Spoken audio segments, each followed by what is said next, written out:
Halo teman-teman mahasiswa, selamat datang di sesi bedah materi kita kali ini.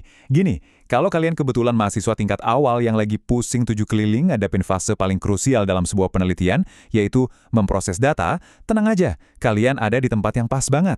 Di penjelasan kali ini, kita bakal bahas tuntas gimana sih cara bertahan hidup di fase ini, dan pastinya gimana ngubah hasil kerja keras kalian di lapangan itu jadi sebuah karya ilmiah yang benar-benar bersinar. Udah siap? Yuk kita selami bareng-bareng. Kalian pasti sering banget ngebatin hal ini kan? Maksudnya, kalian udah panas-panasan turun ke lapangan nyebar kuesioner ke puluhan orang, atau mungkin duduk berjam-jam wawancara narasumber. Terus akhirnya, tumpukan kertas atau file itu ada di tangan kalian. Nah, pertanyaannya, data ini mau diapain? Apa langsung ditulis aja jadi kesimpulan? Tunggu dulu. Data yang baru aja kalian kumpulin itu jujur aja belum bisa ngomong apa-apa. Jadi, sebelum kita pusing mikirin cara ngolahnya, kita harus pastiin dulu nih kalau bahan baku yang kalian bawa pulang dari lapangan itu emang berkualitas. Ada 3 aturan emas yang pantang banget buat dilanggar. Pertama, relevan. Pastiin datanya itu emang nyambung sama tujuan penelitian kalian, bukan cuma sekedar informasi numpang lewat. Kedua, valid. Datanya itu harus jujur, bener-bener ngegambarin kondisi asli di lapangan. Dan yang ketiga, cukup. Jangan sampai datanya terlalu dikit sampai-sampai nggak bisa ngejawab rumusan masalah kalian. Kalau 3 syarat ini udah aman, baru deh hasil penelitian kalian nanti bisa dipertanggungjawabkan secara ilmiah. Nah, poin krusialnya di sini tuh simple. Data yang kalian pegang sekarang ini statusnya masih informasi mentah. Coba deh bayangin kalian baru aja pulang dari pasar. Kalian bawa sayuran segar, daging mentah, terus bumbu-bumbu dapur.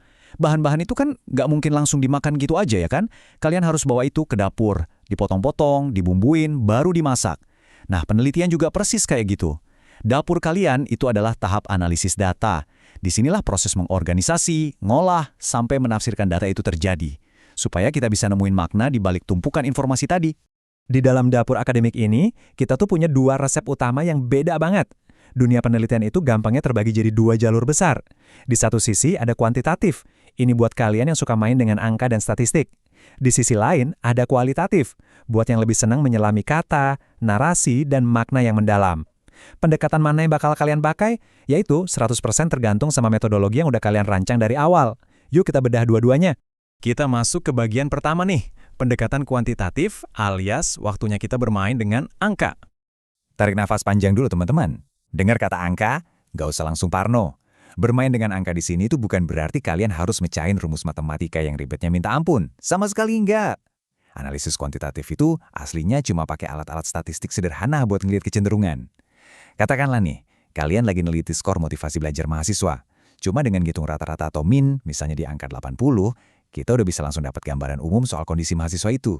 Terus kita lihat nilai terendah yang di angka 60 dan nilai tertinggi di 95. Jarak antara minimum dan maksimum ini langsung ngasih tahu kita seberapa bervariasinya kondisi antar responden yang lagi kita teliti. Praktis banget kan? Terus tiba-tiba, bam! Kenapa sih angka 80 ini kok kayaknya penting banget? Di dunia statistik ada istilah yang namanya modus. Wah, kedengarannya akademis banget ya. Tapi bahasa tongkrongannya cuma gini, nilai yang paling sering nongol. Kalau banyak banget responden yang ngehasilin skor 80, itu tuh nunjukin sebuah kecenderungan frekuensi. Pola dominannya ada di sana. Jadi bayangin, dari satu angka ini aja kalian udah bisa ngebaca arah gerak mayoritas data kalian. Terus kalau udah ngitung rata-rata, udah ngecek nilai tertinggi dan terendah, terus nemuin nilai yang paling sering muncul, abis itu ngapain? Sebenarnya semua alat sederhana tadi tuh lagi nuntun kalian ke satu tujuan akhir, nyusun kesimpulan. Lewat pendekatan kuantitatif, kesimpulan kalian itu dipakai buat ngebuktiin fenomena yang lagi kalian teliti, murni lewat objektivitas angka dan statistik. Hipotesis awal yang udah kalian buat bakal langsung kejawab dengan pasti di tahap ini. Lanjut ke bagian kedua, pendekatan kualitatif, di mana kita mulai memaknai kata dan narasi.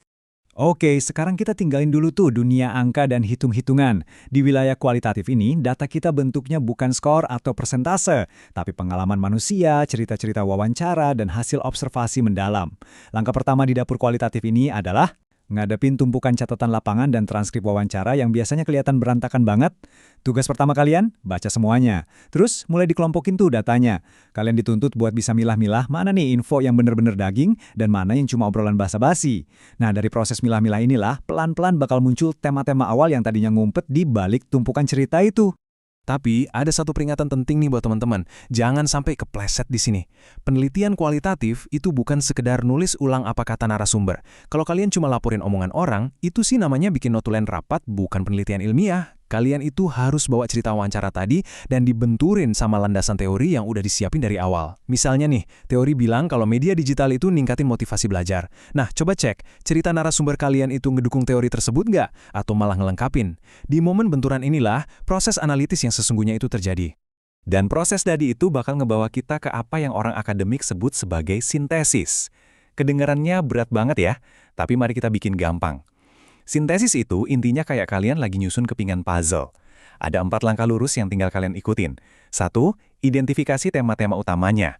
2. Cari benang merah atau hubungin antar tema tersebut.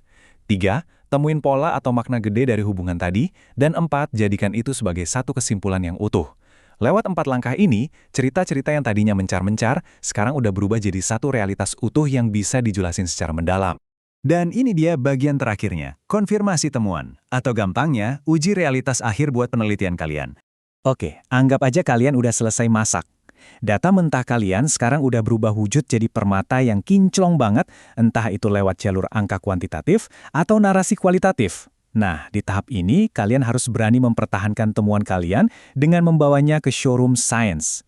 Ingat, penelitian itu nggak bisa berdiri sendiri. Kalian wajib ngebandingin hasil analisis kalian ini dengan apa yang udah ditemuin sama dunia sains sebelumnya.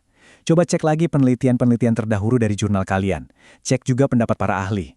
Dan cocokin lagi sama teori mapan yang kalian jadiin landasan.